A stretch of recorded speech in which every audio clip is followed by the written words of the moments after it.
Academy আমাদের জাতীয় মননের প্রতীক। আমরা মনে করি বাংলা একাডেমি যে কাজটি করবে সেটা সার্বজনীন হবে। জুলাই অভ্যুত্থানের আপনারা দেখেছেন, জুলাই অভ্যুত্থানের কবিতা নিয়ে যে সংকলনটি বাংলা একাডেমি বের করেছে, সে সংকলনটির প্রথম যে কবিতা, সেই কবিতাটি একজন চিহ্নিত ফ্যাসিস্টের, সে ছাত্রলীগের জেলা কমিটির সভাপতি এবং 15ই আগস্ট, এই গত বছরে 2004-এর 15ই আগস্ট সে শেখ মুজিবকে নিয়ে স্ট্যাটাস দিয়েছে এবং তাকে সে স্মরণ করেছে ফেসবুকে ওপেন স্ট্যাটাস দিয়ে। তা এদের লেখা দিয়ে যদি আমাদের ফ্যাসিস্ট বিরোধী আন্দোলন, জুলাই আগস্টের আন্দোলনের সেই যে কবিতা সংকলন শুরু হয়, তবে তা আত্মঘাতী। আমরা মনে করি সেটা জুলাইয়ের যে আমাদের স্পিরিট, সে স্পিরিটের পিছনে ছুরিকাঘাত করা। বাংলা একাডেমি এখন ফ্যাসিস্টের রাজত্ব এখানে কায়েম হয়েছে। এখানে ফ্যাসিস্টরা একের পর এক তাদের অপকর্ম এখানে চালিয়ে যাচ্ছে। আমরা মনে করি এদেরকে দমন করা না হলে আমাদের সকল অর্জন বৃথা যাবে। এই বাংলা একাডেমি ফ্যাসিস্টদের অভয়ারণ্য পরিণত হয়েছে। সারা বাংলাদেশ সে ফ্যাসিস্টদের সেই দাঁত, সেই নখ, আমরা মনে করি সেটা খুব দ্রুত বিস্তৃত হবে।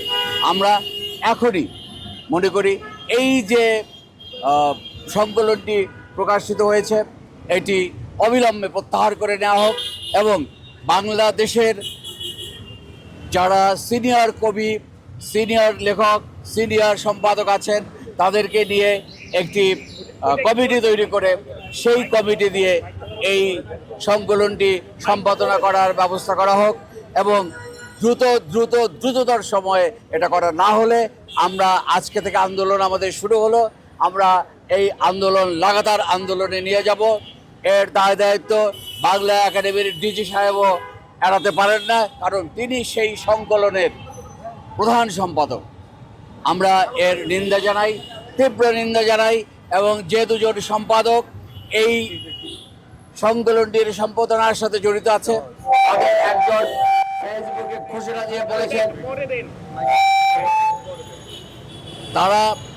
দিয়ে বলেছেন যে তারা এদেশের কবিদের চেনেন না। তারা বলেছেন, আমরা একটা বক্তব্য নিচ্ছি, তারা ঘোষণা দিয়ে বলেছেন তারা এদেশের কবিদের চেনেন না। তারা বলেছেন কবিতা নয়।